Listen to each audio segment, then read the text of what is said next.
Bonjour à tous. Ce mercredi 26 mai 2021 à 13h15 aura lieu la pleine lune en Sagittaire. Alors non seulement ce sera une super pleine lune parce que la lune sera particulièrement proche de la Terre, mais nous aurons aussi droit à une éclipse totale lunaire. Qu'est-ce que ça veut dire? Ça veut dire qu'au moment de la pleine lune, on pourra voir sur la lune l'ombre de la Terre. Bon, en fait, ici en Belgique, on verra rien du tout, hein. Mais dans certains endroits de la planète, ce sera possible de le voir. Mais il n'en reste pas moins vrai que cette éclipse, même si on ne la voit pas, aura lieu et que ça rendra cette pleine lune particulièrement puissante. Donc, comme je l'ai dit, la lune sera en Sagittaire et le soleil sera en Gémeaux. Alors, pour cette pleine lune, je vais rester très général, enfin pas général, mais je ne vais pas citer toutes les qualités et les défauts des Sagittaires et toutes les qualités et tous les défauts des Gémeaux. Je me suis concentrée sur une ou deux particularités et voir qu'est-ce qu'ils ont de différent et de complémentaire. Alors par rapport au Sagittaire, le Sagittaire est, par l'archétype du Sagittaire, est une personne qui a soif de connaissance, qui est toujours à la recherche de la vérité. C'est quelqu'un qui fait énormément de développement personnel, il travaille énormément sur soi-même, toujours avec cette idée de rechercher la vérité. Mais c'est la vérité, comme dans l'idée qu'il n'y en a qu'une. Et donc, ce côté positif peut parfois aller un peu trop loin et le Sagittaire peut devenir moralisateur, où il peut tomber dans le jugement. Ça, c'est au niveau du Sagittaire. Alors, au niveau du Gémeaux, le Gémeaux, c'est le maître dans l'art de la communication. Donc, c'est un excellent orateur, c'est un excellent écrivain. Il sait vraiment bien communiquer et il sait convaincre les autres.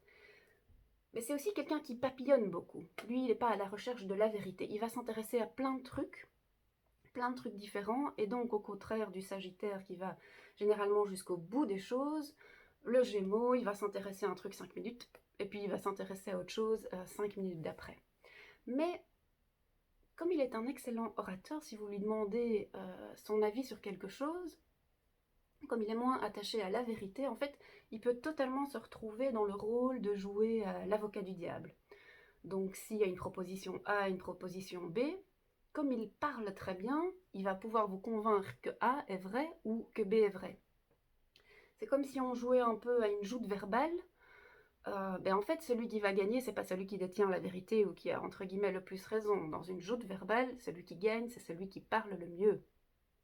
Ça, c'est important, c'est important à retenir. D'où le fait que des joutes verbales, ça peut être amusant, rigolo, tout ça. Mais ça s'arrête à la qualité de la joute et pas au fait que la conclusion est la vérité. Donc lors de cette pleine lune, puisque les pleines lunes nous révèlent ou font la lumière sur quelque chose, la question que je vous propose de poser, c'est de demander à la pleine lune de vous révéler si vous avez des croyances ou que vous croyez vraies et qu'il serait peut-être temps de changer ou de revoir pour trouver une harmonie entre le Sagittaire qui détient la vérité, le Gémeaux qui est capable de défendre une idée et son contraire, d'aller un peu entre les deux pour trouver qu'est-ce qui est vrai pour vous ou qu'est-ce que vous croyez qui est vrai depuis des années mais qu'il est temps de changer. C'est une question très vaste. Donc, si vous savez où dans votre carte du ciel tombe le Sagittaire, c'est encore mieux parce que ça peut vous donner une indication de dans quel domaine vous pouvez poser la question. Par exemple, moi, mon Sagittaire, il est en maison 6, donc notamment, c'est la maison du travail, c'est la maison du je sers, et c'est le travail quotidien en fait. Et je trouve que c'est un excellent moment pour moi de me demander quelles sont les idées qu'il est temps que je laisse partir ou dont je pourrais me débarrasser au niveau du travail. Et je dois avouer que j'ai déjà pas mal, pas mal d'idées et à mon avis, je vais pas demander à la pleine lune de me dévoiler quelles sont ces idées fausses, mais plutôt de me donner des trucs pour pour les changer en fait, pour changer ces entre guillemets fausses croyances. Donc ça c'était pour la question que je vous propose de poser. Et